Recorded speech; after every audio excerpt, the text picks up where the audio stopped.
Hi everyone! This video is designed to help you learn everything you need to know about the order of operations. The order of operations. The order of operations is a specific order in which operations must be done in order to get the correct solution to a problem. The order of operations makes sure that no matter who solves a problem, everyone will get the same solution. This prevents us from getting multiple answers to the same problem. Here are the order of operations, and here's how you can remember them. P, E, M, D, A, S. P stands for parentheses. We'll do all the parentheses or grouping symbols first before doing anything else. E stands for exponents. Then we'll do any exponential expressions and evaluate those before we move on. M stands for multiplication and D stands for division. They are a group and we do them from left to right. And then A stands for addition and S for subtraction, and we do them from left to right. You can remember all of these if you remember PEMDAS. P-E-M-D-A-S. Notice that multiplication and division are a group and neither one of them comes before the other. The same for addition and subtraction.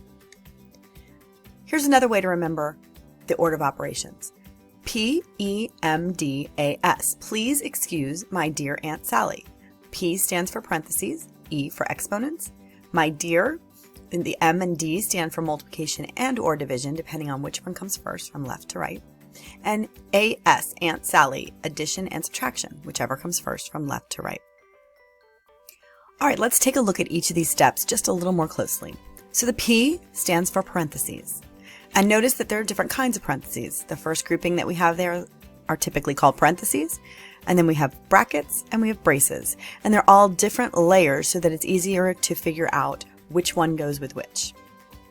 In this particular example, you'll notice that we have green parentheses and purple brackets, and they help us determine what we do first. So we always work from the inside out. So the first thing we're going to do are the green. That's 3 plus 2. And that will give us 5. Then we work the outside grouping symbols, and so we'll multiply, and that gives us a total of 25. Remember, you always work all the grouping symbols first, but we do them from the inside out. Okay, so we always work from the innermost groupings to the outermost groupings.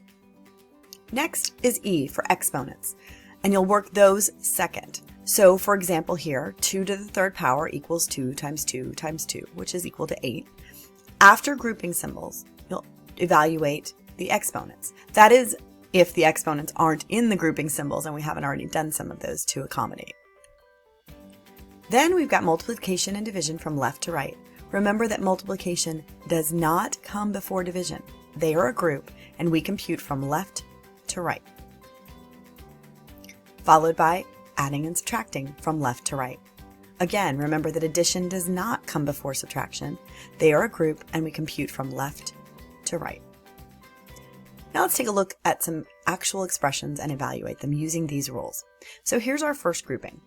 We're going to look for the very first thing we need to do. Now we don't have any grouping symbols and we don't have any exponents. So we move on to multiplication and division from left to right. So the first thing we come across from left to right is division. And don't forget to use Please Excuse My Dear Aunt Sally or PEMDAS to help you remember the order. So the first grouping we're going to deal with is the division, which is 14 divided by 7. When we evaluate that, we get a 2, and everything else stays the same. All right, as you see that next expression, I only evaluated 14 divided by 7, which was the 2. All the other numbers stayed exactly where they were in the same order. Now we look for the next thing to do first. In this case, we've got multiplication, and that comes before addition and subtraction.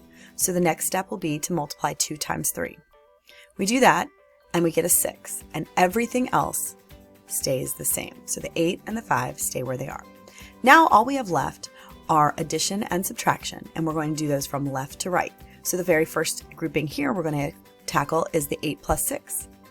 That will turn into 14, and when we subtract, and then we will keep everything else the same. Okay? And then we will subtract, and we will get a grand total of 9. Notice that the problem looks like a pizza slice or a Dorito chip. That's what it's supposed to look like. And If you also, another way you can look at it is to say that it looks a little bit like a funnel, funneling out the answer. If you look at it this way, your answer will sort of come to the bottom and funnel out. We do one step at a time and everything else stays the same. Let's look at another example. In the following example, we actually have some subtraction, we have some addition, and we have parentheses. Remember that grouping symbols always come first, so and we know that because we've got please excuse my dear Aunt Sally or PEMDAS to help us remember. So parentheses are going to come first, so we're going to evaluate 5 minus 3 first. We do that and that gives us a 2, and everything else stays the same. So 6 and 10 don't change. Now all we have left are subtraction and addition, and we compute those from left to right. So the next step will be to subtract 2 from 6. We do that, we get a 4, and everything else stays the same.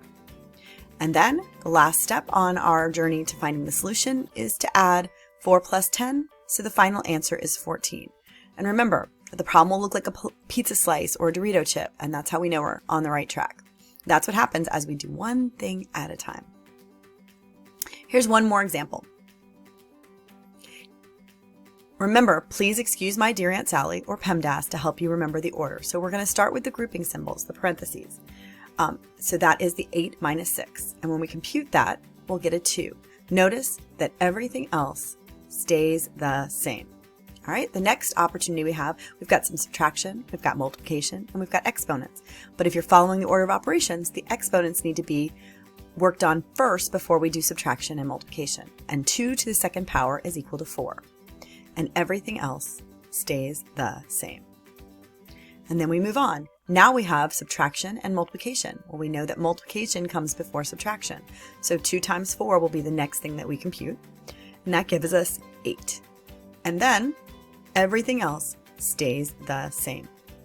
And finally, the last thing that we need to compute here is the subtraction. And 42 minus 8 is 34. And there's our answer. And remember, it will look like a pizza slice or a Dorito chip or a funnel depending on how you look at it, and that's how you know you're on the right track. All right, now it's time for you to try. Remember that you can pause the video at any time to make sure that you do the problem first and then come back to see if you were correct. Try this problem. We have multiplication, addition, and exponents. So the very first thing we're going to tackle are the exponents. And 3 squared, or 3 to the second power, is equal to 9. Everything else stays the same. And then we have to look at what we have left. We have multiplication and addition. We're going to work the multiplication first because it comes before addition and subtraction. So 2 times 2 is equal to 4. And everything else stays the same. And now that we only have addition left, that's our final calculation. We will add 4 plus 9 to get a grand total of 13. Remember, it should look a little bit like a pizza slice or a Dorito chip. All right, try this problem. Again, you may pause the video to do the problem and come back to see if you got it right. So in this problem, we are looking at addition, parentheses, and exponents. And knowing the order of operations means we're going to do the parentheses first. So don't forget, please excuse my dear Aunt Sally. That'll always help you remember. 6 minus 5 is equal to 1, and everything else stays the same. Once we've computed that, we now need to look at what we have left. We have addition and we have exponents. Well, exponents comes next in the order of operations, so we'll calculate exponents, and that gives us 1, because 1 to the third power means 1 times 1 times 1, which equals 1. Everything else stays the same. And finally, we'll compute the addition, which is 3 plus 1, which gives us a grand total of 4.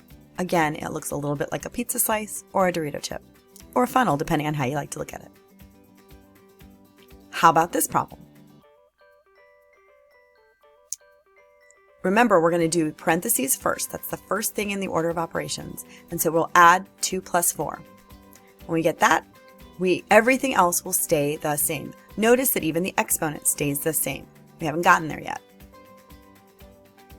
Now, we'll take a look at the exponential expression, and we'll evaluate that before the division. So 6 squared means 6 times 6, which is equal to 36. Everything else stays the same. And The last computation we have to complete is 36 divided by 2, which is equal to 18. And there you have it. All right, see if you can tackle this problem. Remember to pause the video as needed. In this problem, we're going to do what's in the parentheses first. That's what we do in order of operations. But within the parentheses, we have both exponents and subtraction. Since exponents come before subtraction, that's going to be the first thing we handle. So 3 squared means 3 times 3, which is equal to 9. And everything else stays the same. Now we're still working in the parentheses. So the next thing that we'll compute is 9 minus 3. And when we do that, we'll get 6. And everything else stays the same. And then 42 divided by 6 is equal to 7. And there's your answer.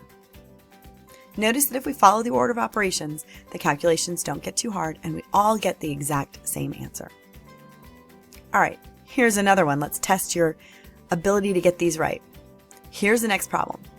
Remember to pause if you need to. So in this problem, we've got multiplication, parentheses, addition, and division. Well, we're going to tackle those parentheses first, and that's where the addition lies. So 3 plus 4 is equal to 7, and everything else stays the same. Once we've done that, we have multiplication and division. And remember, they're a group. We work on them from left to right. So the 23 times 7 will be the next thing that we compute. And that gives us a grand total of 161. Everything else stays the same. And you may be thinking to yourself, this isn't going to work out. 161 isn't an even number, so 2 will not go in evenly. That's okay. We've already learned all we need to know about decimals and fractions, so we can make this thing happen. When we divide 161 by 2, we end up with 80.5, or 80 and 5/10. And that's the answer to your question. Could also be 80 and a half. All right, you try this last problem. So we've got addition, subtraction, and parentheses in this, and we have some exponents thrown in just for fun. So the order of operations tells us that we'll work the parentheses first. So 3 plus 2 is going to be the first thing we do. When we add 3 and 2, we get 5. Everything else stays the same. Now that we've finished that, we look at what's remaining in our problem. We've got addition, subtraction, and exponents. And according to the order of operations, we will compute the exponents next. So 4 to the second power is equal to 4 times 4, which is 16. Everything else stays the same. And then we'll look, and we've got only addition and subtraction left, and they are a group, and we compute them from left to right. So the next thing we'll do is add 2 plus 16 for a total of 18. And everything else will stay the same. Finally, we'll do 18 minus 5, and we'll get a grand total of 13. And there you have it.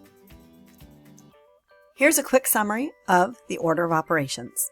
First, the order of operations is a specific order in which operations must be done in order to get the correct solution to a problem. The order of operations prevents us from getting multiple answers to the same problem. The order of operations can be remembered using PEMDAS or please excuse my dear Aunt Sally. Remember that the P is for parentheses, and they may look like parentheses, brackets, or braces. The E is for exponents. The M and D are for multiplication and division. They perform as a group from left to right. And the A and S stands for addition and subtraction. Again, they perform as a group from left to right. Now you should be able to tackle any problem we give you and get the correct solution.